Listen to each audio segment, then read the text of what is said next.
Depuis 7 ans.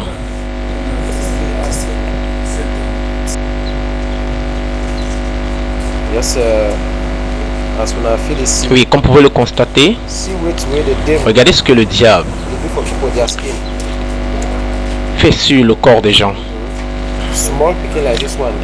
Un petit enfant comme celui-ci, un enfant innocent, on essaie d'où sort ce croître. Regardez. Regardez le pénis de cet enfant qui a été affligé par l'ennemi. Il est venu chez le pasteur Nana pour que Dieu puisse le guérir à travers le pasteur Nana. Est-ce que tu peux le présenter? Regardez ses testicules. Ça fait 5 ans qu'il souffre de cette douleur. Ça, c'est de la méchanceté. Ça, c'est la sorcellerie. Je dis que ça, c'est la sorcellerie. Regardez ce mal. Regardez. Ce mal au nom de Jésus disparaîtra. Ça, c'est la méchanceté.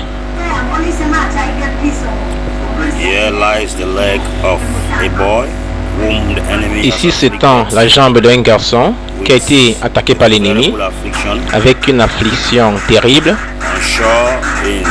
Je suis sûr que dans le langage médicinal est appelé comme l'éléphantum. Aujourd'hui, il est venu chez l'homme de Dieu pour avoir sa guérison. Regardez cet enfant. La dimension de son estomac, de son ventre, est au-dessus de la dimension normale du ventre d'un enfant. Regardez. Voici le cas d'une blessure sur la jambe. Cette blessure est ouverte depuis 7 mois.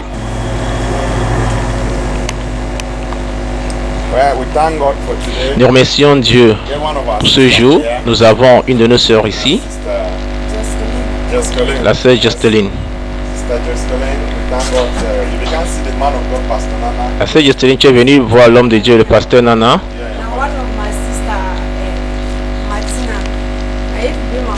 C'est une de mes sœurs, Martine, qui a amené ma mère ici, qui souffrait.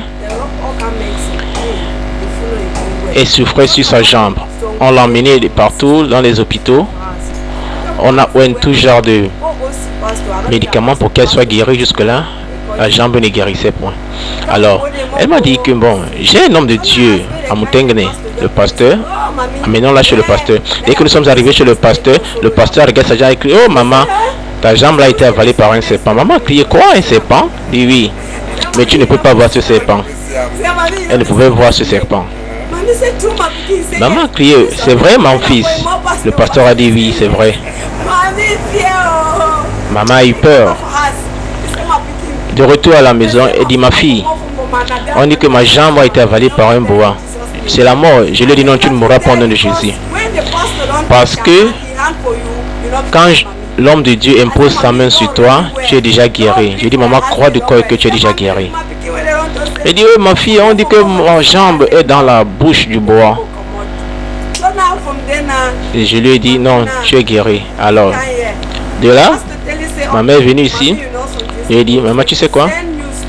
Envoie la nouvelle.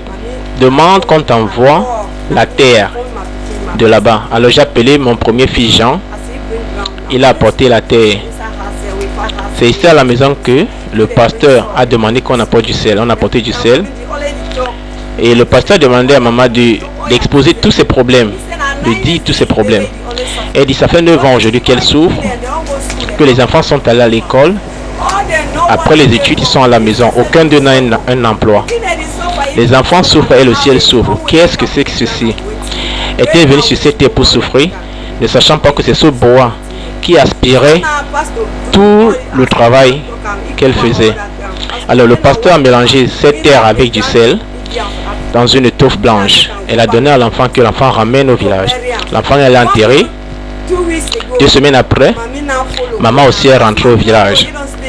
Elle aussi, elle a mis 2 semaines là-bas.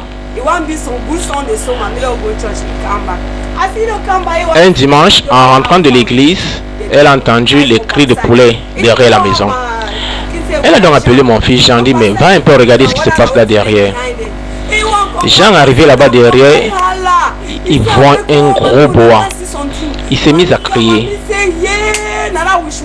Il dit, oh, c'est ce sorcier qui me tue. Il a dit, alors maman a fait appel au public. Les gens sont sortis. Ils ont regardé, ils étaient étonnés. Et c'était une chose merveilleuse, le pasteur Nana. Et c'était le pasteur Nana.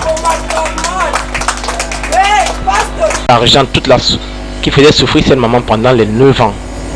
Regardez ce bois.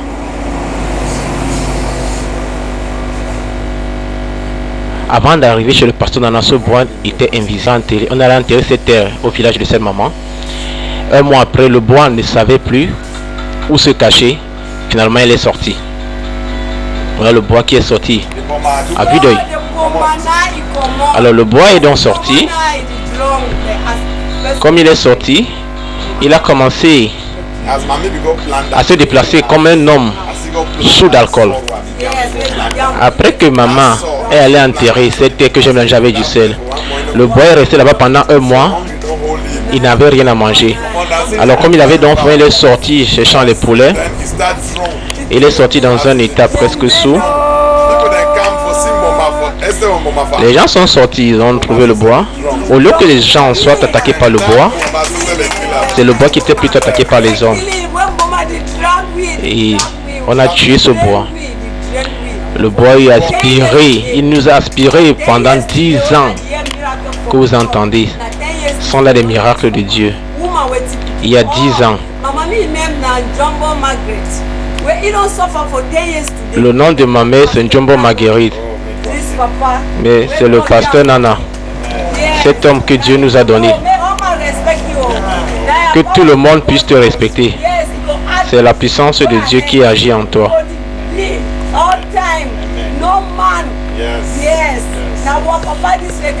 C'est notre papa, c'est notre Père qui est venu nous sauver. Que tout le monde le respecte. Amen. Amen. Amen. Voilà une chose merveilleuse que Jésus-Christ a fait. Jésus a fait des merveilles. J'ai amené ma mère ici. Mais comment ne viendra-t-elle pas? Elle viendra. Elle viendra. Elle est en train de s'apprêter pour venir de Konsamba. Elle fera venir toute la famille pour qu'on puisse partager ensemble avec le pasteur. C'est une chose merveilleuse. J'allais oublier le travail qui a été fait avec mon frère. Depuis la naissance, il y a un papa brun qui était venu soi-disant qui le bénissait. Il grandit depuis, il grandit avec une maladie. C'est ici que nous étions venus, on a trouvé. Voilà mon père qui était témoin. Mon père aussi était et maman en a confirmé que depuis la naissance de ce garçon, il y a un homme brun qui est venu, soi-disant qui bénissait cet enfant. Ne sachant pas que cet homme venait infliger la maladie dans le corps de cet enfant. Alors ce jour, le pasteur a découvert cette maladie. Alors qu'il ne restait que 2 ans à cet enfant de mourir. Mais quand le pasteur a imposé sa main sur lui, l'enfant a reçu la guérison. Et il a envoyé la nouvelle qui viendra voir le pasteur. Alors ceci est une grande chose qui mérite les acclamations. Que tu aies mangé ou pas, tu as la joie. Amen. Voici Papa Mukenge que j'ai amené ici. Crois simplement que tu es guéri. Comme tu es venu, crois que tu es guéri. Toute personne souffrante, tu n'as pas besoin d'un docteur. Viens chez le pasteur, l'homme de Dieu, Nana Martin. Ça fait 1 mois, 3 semaines que je souffre. Quand je suis venu chez elle, quand ils me regardaient, ils disaient qu'ils attendaient que mon corps. Sortant de là, dans les Sisongo, ils n'attendaient que mon corps. Mais pourquoi tu es maigre comme ça? Je viens t'expliquer mon problème. Tu me dis que non, si tu es guéri. Je ne croyais pas. C'est maintenant que je crois. Le monde, le pays est si pourri. Tu peux expliquer ton problème à quelqu'un et la personne profite de cette occasion pour empirer ta situation. Alors, je n'ai pas vu comment il guérit les gens. Je n'ai pas vu entrer ailleurs prendre des choses. Il prend que des petites choses et il accompagne cela des prières. Alors je dis à toute personne qui viendra à la rencontre de ce jeune homme, appelé le pasteur Nana, si tu viens d'un cœur sincère, je crois que les sorciers ne peuvent pas venir ici. Seuls ceux-là qui ont les mains propres. Mais quand je suis venu rencontrer le pasteur Nana, que tous les dieux du monde entier puissent le soutenir et le fortifier davantage. Lui est le Seigneur. Alléluia, Père. Alléluia, Père. Yes. Merci, pasteur. Merci. Yes. Papa, et toi? Moi aussi, je souffrais. Je suis resté à la maison pendant 4 jours. Au niveau de mes côtes, je ressentais mal. Puis un jour, très tôt le matin, j'ai dormi, j'ai dit non. Mon fils est à Moutengue, il faut que j'aille lui rendre visite. Il m'a amené à l'hôpital. Alors, en sortant, au niveau de la descente vers le pasteur, en voulant sortir, le pasteur me voit. Il me dit, mais papa, qu'est-ce qu'il y a? J'ai dit, oh, ça tombe bien comme tu es venu. Viens, on t'amène, on t'amène, on t'amène. Il dit, mais vous m'amenez où? Qu'on t'amène à l'hôpital. Alors on m'a amené ici. On m'a amené chez le pasteur Nana. Il m'a touché, il m'a touché. Il m'a frappé de partout, puis il m'a oint avec l'huile d'onction. Alors que je n'arrivais pas à marcher, j'ai étendu les mains et il m'a dit va. Et depuis ce jour, je ne ressens plus ce mal. Je ne ressens plus ce mal. Je ne ressens plus. Papa a été guéri à l'instant même. En venant, on payait le transport. En rentrant, c'était toujours le transport. Mais aujourd'hui, le voici qui est guéri. Merci beaucoup. C'est le miracle de Dieu. Que Dieu te bénisse. Merci, papa. Merci. Merci. Amen. Alors nous voyons, messieurs, de ce qu'il fait à travers le pasteur Nana et à travers son ministère. Beaucoup sont guéris, beaucoup sont délivrés. Vous avez vu le miracle de Dieu, n'est-ce pas? Que Dieu vous bénisse. Et que Dieu vous bénisse. Voici le pasteur Nana en personne. J'invite plusieurs à venir. Quelle que soit la maladie qui te perturbe, viens. Quelle que soit ta maladie, viens, tu seras guéri. Et ici, en venant, on t'examine au labo. Dieu ouvre les yeux du pasteur et découvre toute maladie. Partout on t'a caché, il découvre. Certains marabouts craignent expliquer le mal qui perturbe le patient, de peur qu'il soit affligé par les esprits. Mais avec le pasteur Nana, il n'y a aucune crainte parce que Jésus-Christ est avec lui. Comme papa qui est venu, le pasteur Dieu a montré au pasteur qu'il porte une maison avec 3 chambres. Une maison à 3 chambres sur sa tête. Et que les gens louent cette maison. Et que c'est papa qui porte cette maison. Et cette maison a son bailleur. Et c'est lui le bailleur depuis le niveau de la fondation. Aujourd'hui, Dieu a décidé de libérer le Père. Papa est libre au nom de Jésus. Alors nous remercions Dieu de ce qu'il fait au nom de Jésus. Pourquoi donnons-nous ce témoignage? C'est pour vous parler de la bonté de Dieu. Parce que c'est un sang comme Thomas. Ils veulent voir pour croire. Nous en parlons pour que ceux-là qui croient. Ce pasteur n'était qu'un de mes clients. Je vends le maïs et les prunes en bordure de route. Il venait souvent avec sa voiture rouge. Il venait toujours, il s'asseyait dans sa voiture. Je courais pour lui donner le maïs et les prunes. Il me donne les gens. Sans savoir qui il est. C'est à travers le mal de ma mère que j'ai découvert que c'est un grand homme de Dieu.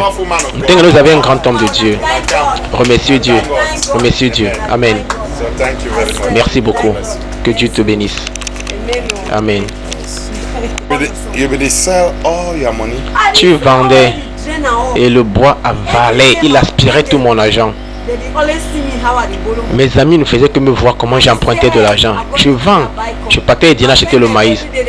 Mes amis me demandaient chaque jour, mais c'est toi, L'argent que tu travailles, c'est quel argent? Tu entres dans une série, je dis, je ne sais pas, je vends, mais je ne vois pas la recette. Jusqu'à ce que ma mère vienne ici. Je suis allé acheter 50 paniers de maïs. J'ai vendu tous ces maïs. En rentrant, je ne présente que 3500 à ma mère. Ma mère s'est mise à crier. Mais où est-ce que tu as gagné l'argent? Il dit, maman, je ne sais pas. Le lendemain n'est plus ressorti. Et son mal s'est aggravé. 50 paniers de maïs que tu as vendus et tu n'as gagné que 3500. Et ma mère m'a demandé, ma fille, c'est comme ça que tu souffres? Je lui ai dit oui. Je souffre comme ça, j'ai souffert comme ça pendant 10 ans. Aujourd'hui, mes enfants ne pourront pas aller à l'école parce que je suis incapable de les envoyer à l'école. Maintenant que ce bois est sorti, vous aurez l'argent. C'est ce bois qui a aspiré votre argent. Voilà le bois en question. Voilà le bois qui a aspiré l'argent de cette femme pendant 10 ans que cette femme a travaillé. Elle travaille. Mes enfants sont allés à l'école. Certains sont même allés à l'université, mais ils sont rentrés. 2 fois, ils sont même malades. Tu leur demandes qu'est-ce qui ne va pas. Ils ont du mal à t'expliquer ce qui les dérange. Alors que c'est le bois qui a attaqué toute la famille. Nous souffrions pendant ces 10 années, ne sachant pas que c'est un de nos oncles maternels qui nous fait souffrir comme ça. Alors qu'il est arrivé chez nous là-bas comme ça, on l'a reçu comme un chef. Et celui qui nous mangeait encore dans la sorcellerie. Il est venu, il était heureux. Nous ne savions pas qu'il est venu nous tuer. Et depuis ce jour qu'il est venu laisser les choses à la maison, on l'a essayé d'appeler, que mais les gens sont malades à la maison. Il disait non.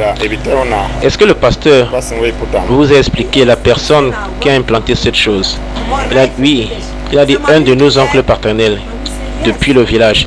Il a demandé à maman, est-ce que tu as complètement dit oui, c'est vrai? Maman a dit c'est vrai, mon frère était venu à la maison. Depuis le jour qu'il est venu à la maison, il n'est plus jamais revenu. Et c'est lui, il est mort l'année dernière. Et qui revient encore. Et dans son bois là, s'il trouvait 9 personnes. Et je crois que ces 9 personnes aussi sont mortes.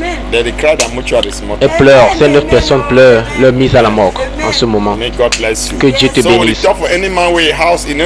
Alors nous informons toute personne qui a du mal à dormir chez lui, qui a des relations sexuelles dans la nuit.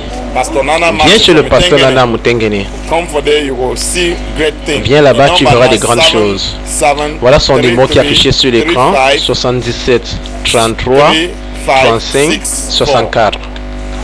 Le numéro du pasteur Nana, le 60. En chaque saison et en chaque génération, Dieu enverra toujours son prophète pour délivrer son peuple de sa servitude. Et en cette génération, Dieu a envoyé son prophète, le grand prophète Nana Martin, pour délivrer son peuple. Crois en l'Éternel ton Dieu et tu seras établi. Crois en son prophète et tu prospéreras. 2 Chroniques chapitre 20 verset 20.